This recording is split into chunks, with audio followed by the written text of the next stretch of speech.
Ketemu lagi dengan channel TMD Info, channel yang mengedukasi isu-isu strategis di bidang perdagangan, industri, investasi, dan hubungan perdagangan internasional.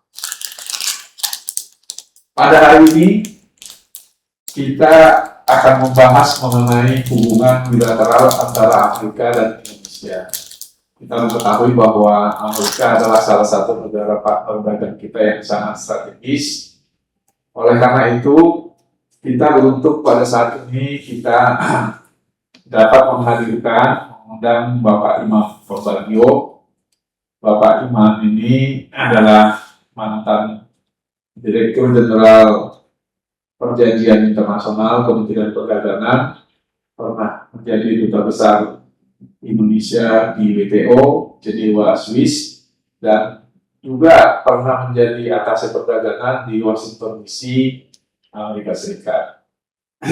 Pak Imam, terima kasih atas kehadirannya pada hari ini. Kita sangat beruntung bisa mengundang Pak Imam. Pak Imam, kita mengetahui bahwa hubungan Indonesia dengan Amerika itu sangat strategis, baik di bidang perdagangan, bidang investasi, dan juga menyangkut hubungan politik. Kami ingin mengetahui, mendengar bagaimana kira-kira perkembangan hubungan bilateral Indonesia-Amerika pada saat ini.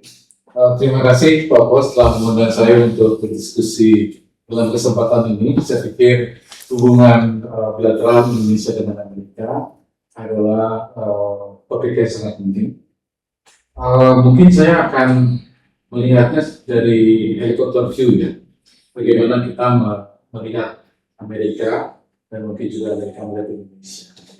Saya percaya hubungan kedua negara ini mutually beneficial karena Indonesia melihat Amerika sebagai pasar ekspor yang penting, juga sumber investasi meskipun sebagian hampir dulu di Singapura baru diinvestasikan di Indonesia.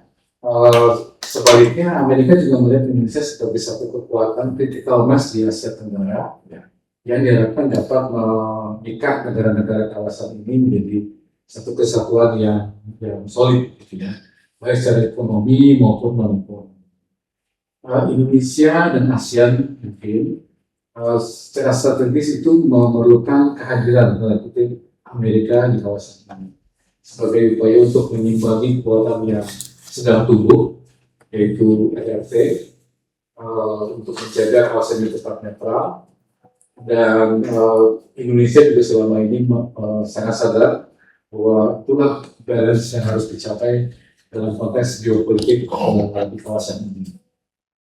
Kita tidak mengusir siapapun, Indonesia tetap netral, kita perlu China, kita juga perlu Amerika, saling mengimbangi. Kalau belakangan dilihat Indonesia terlalu dekat dengan China, sebetulnya itu karena situasi saat ini ya. Mungkin lokasinya lebih dekat ya Indonesia dengan China, Indonesia dengan Amerika.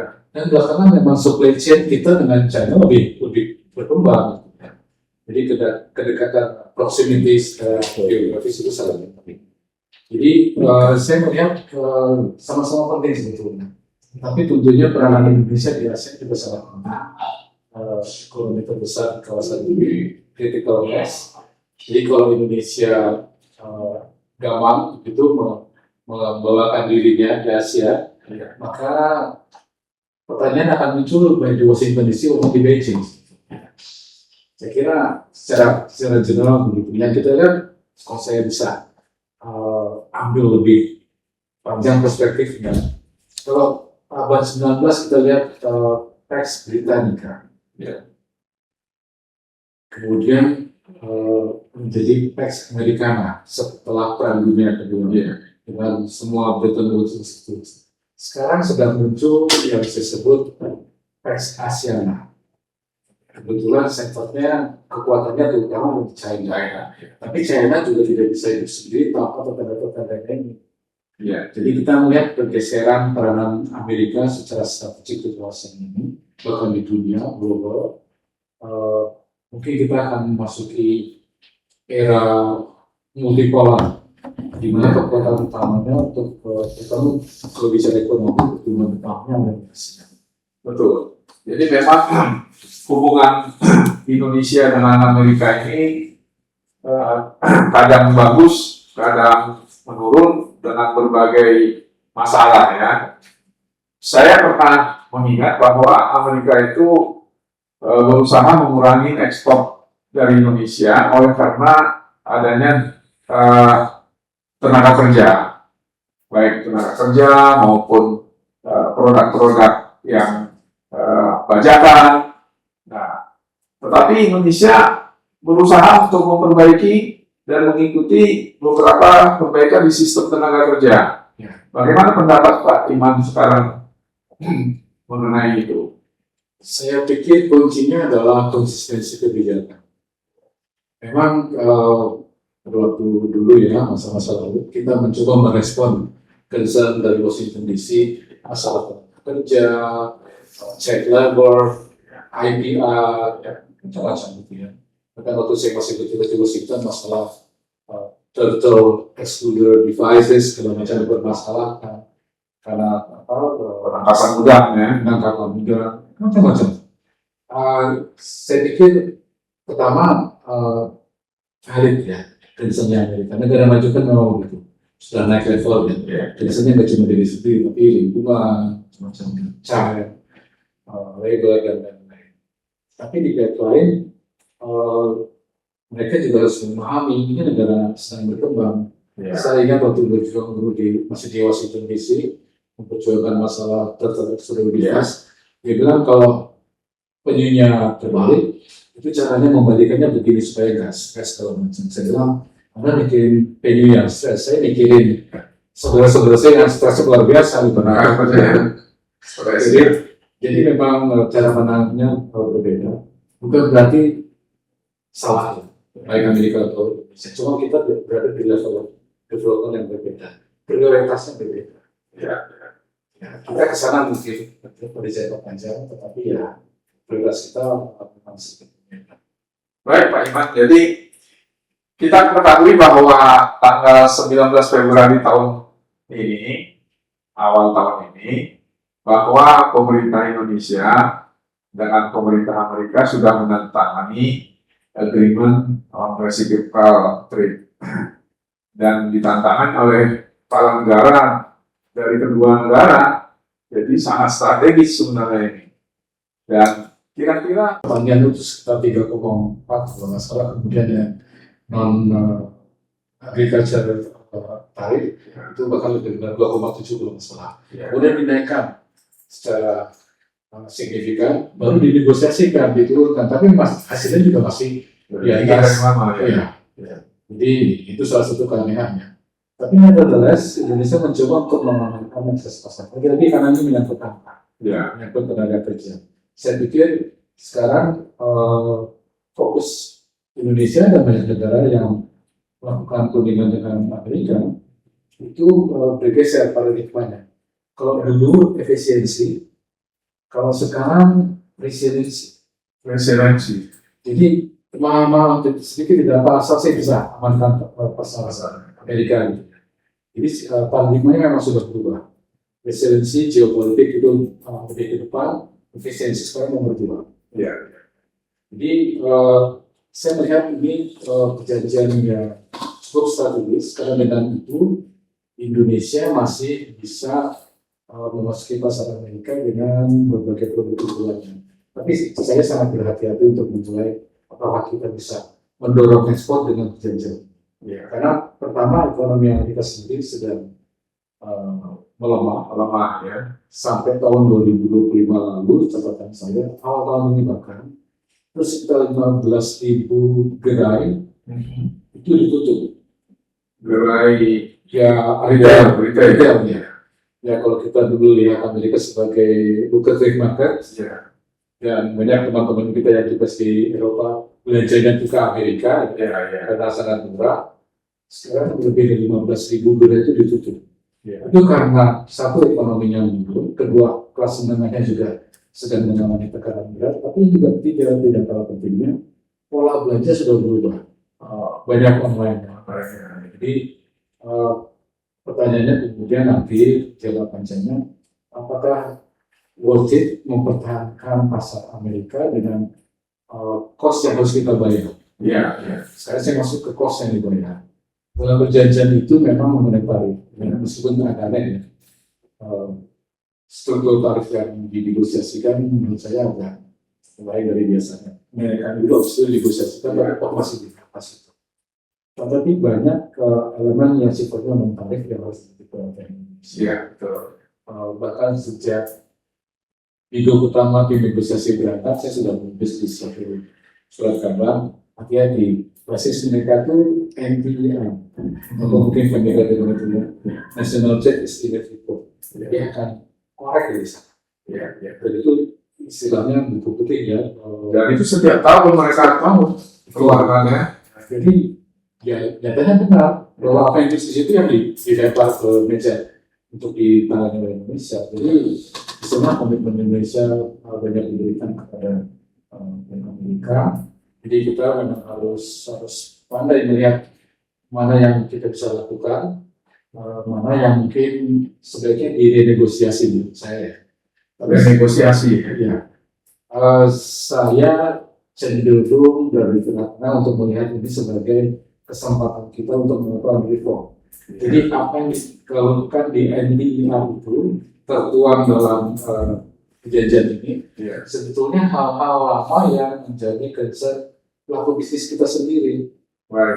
Jadi di asosiasi usaha di Indonesia sudah berkali-kali itu diurangkan. Tapi intinya adalah kepastian, due process, good regulatory environment, konsistensi, sehingga tumbuh kepercayaan. Dengan kepercayaan investasi akan masuk. Betul. Baik investasi dalam negeri maupun investasi asing.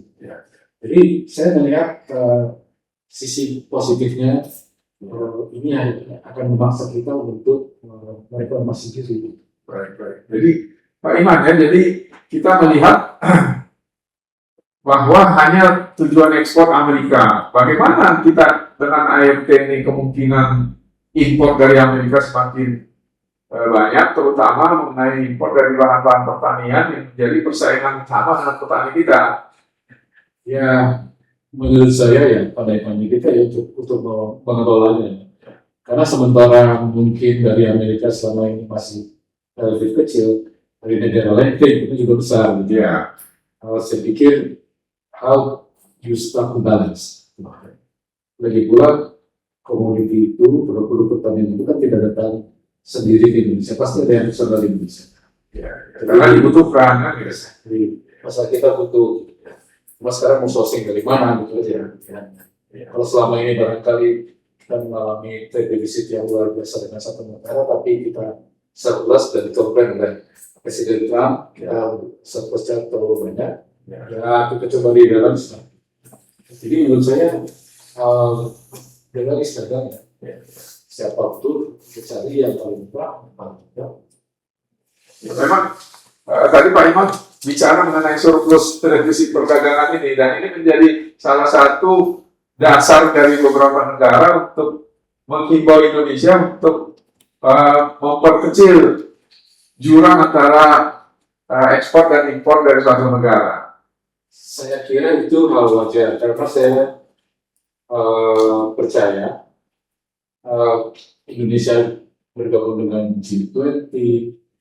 Setiap kali kita melakukan diplomasi keluar, kita tekankan Indonesia di emerging market, kita bagian dari BRICS, kita aktif di WTO, kita bahkan sedang mencoba masuk ke OECD.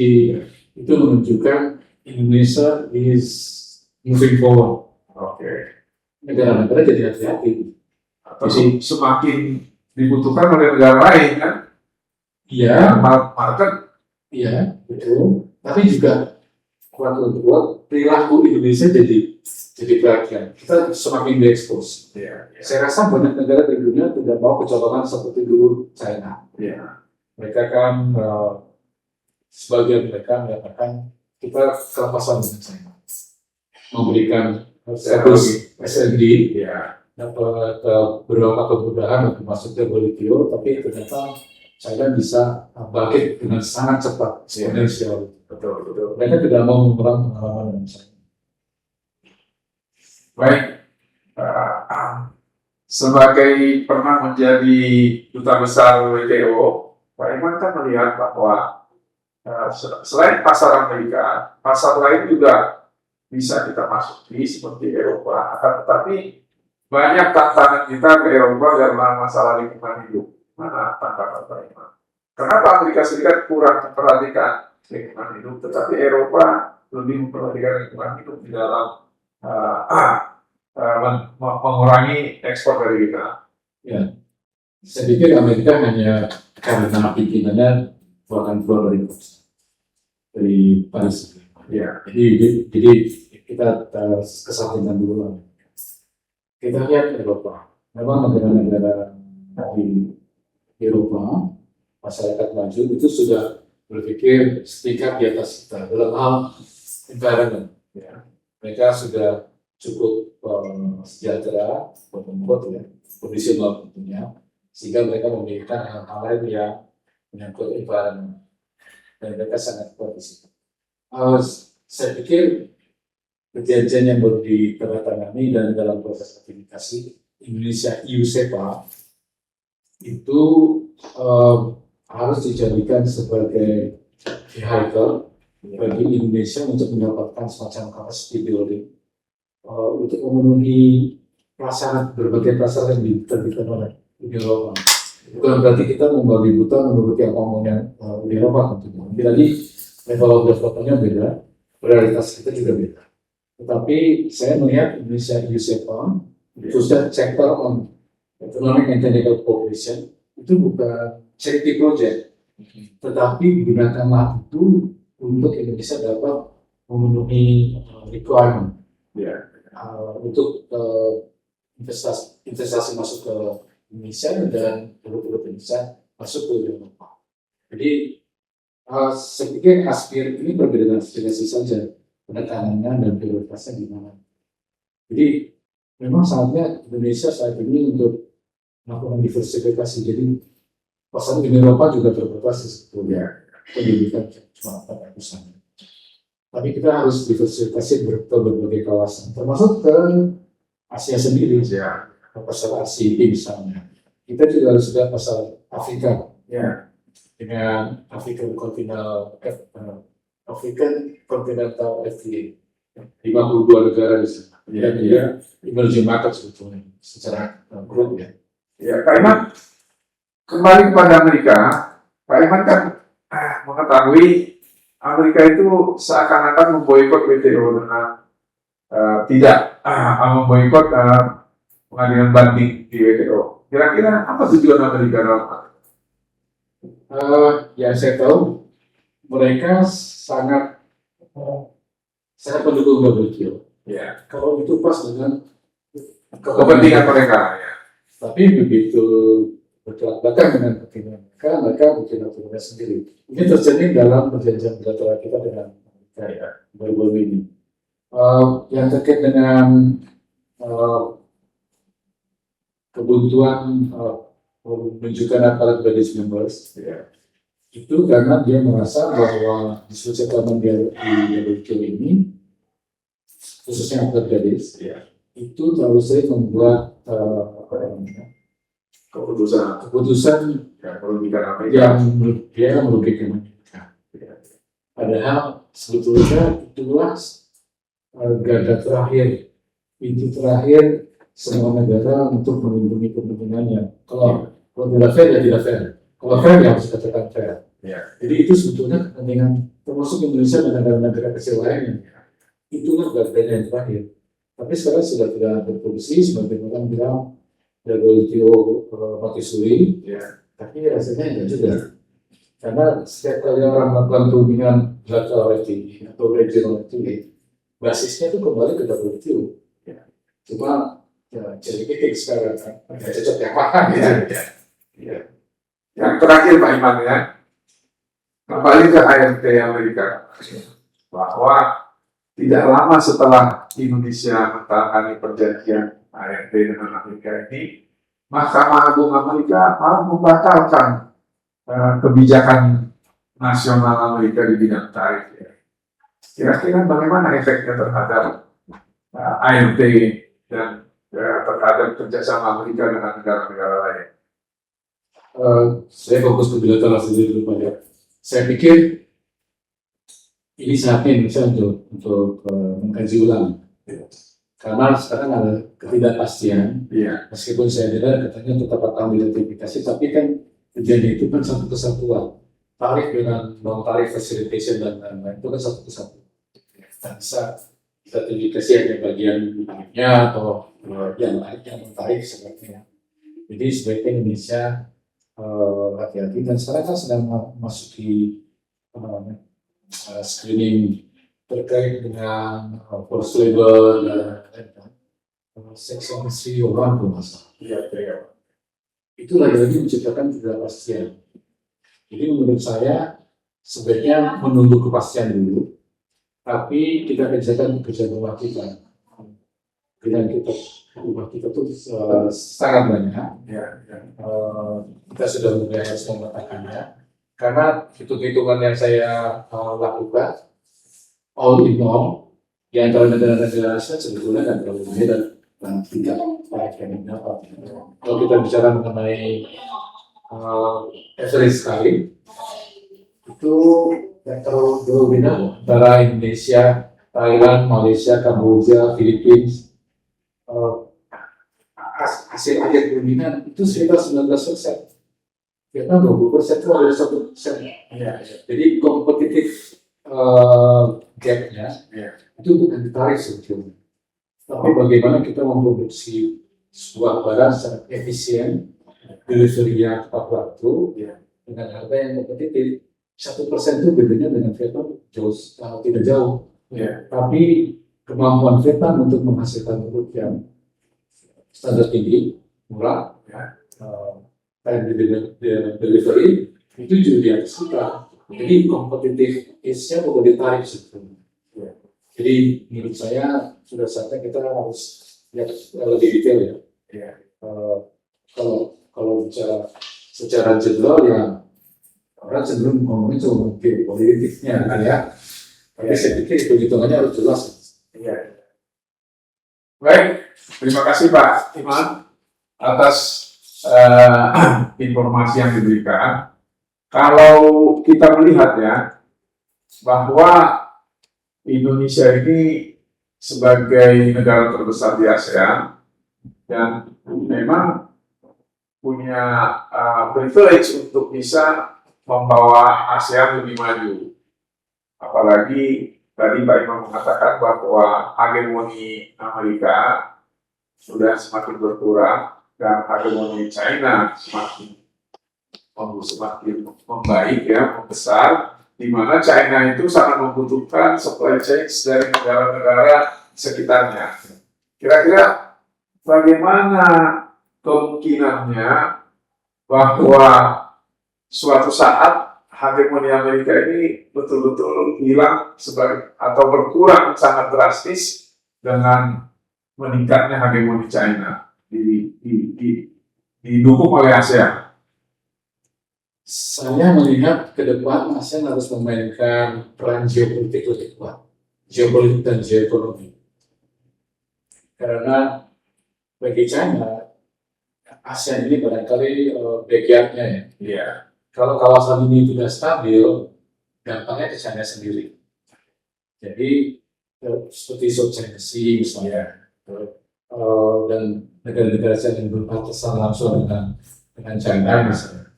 Jadi saya yakin ke depan China akan tetap berhati-hati dengan ASEAN. Cuma masalahnya dengan ASEAN sendiri menurut saya. Karena mungkin karena dorongan untuk ekonomi survival belakangan ini beberapa tahun terakhir ini kan masing-masing jalan sendiri-sendiri ya. Dan kebetulan Indonesia juga begitu.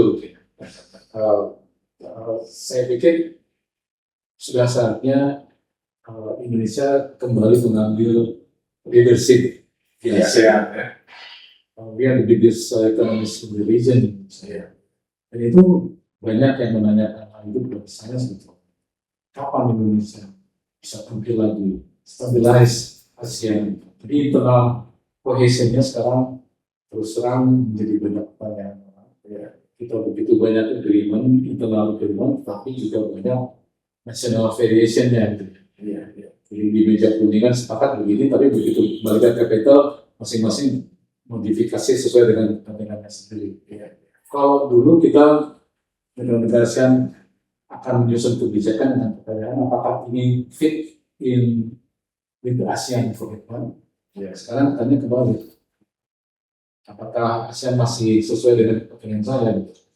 Begitu balik. Saya pikir Indonesia yang punya postur untuk menjadi leaders di ASEAN, ya, dan saya sangat berharap, saya menasihkan kalau kita bisa membangun dengan relatif aman, ya, selama beberapa dekade, ya, itu karena kawasan kita memang stabil, gitu. Betul. Dan stabilitas itu sangat disokong oleh ASEAN. Ya.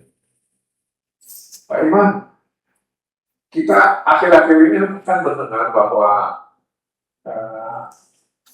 airport Kertajati diminta oleh Amerika untuk menjadi tempat servis reparasi MRO dari pesawat-pesawat Hercules yang ada di kawasan Asia. Kira-kira apa hubungannya terhadap bidang perdagangan atau industri yang ada di Indonesia? Mungkin kalau kita melihatnya terbatas pada kepentingan kita sendiri, ya, rasanya akan ada dampak positifnya. Karena Indonesia juga, sampai 5 tahun yang lalu ya, saya tahu ya, kita supplier berbagai parts untuk aircraft. Ya. Untuk Boeing juga kita dulu supply beberapa bagian. Saya yakin juga beberapa sudah bisa dipakai untuk ekonomi. Jadi secara ekonomi barangkali memang ada manfaatnya bagi Indonesia. Tapi pertanyaannya kemudian, kalau kita bawa dalam ranah geopolitik, apakah pertama ini tidak mengganggu netralitas ASEAN? Yang kedua, apakah ini tidak mengganggu politik luar negeri bebas aktif Indonesia?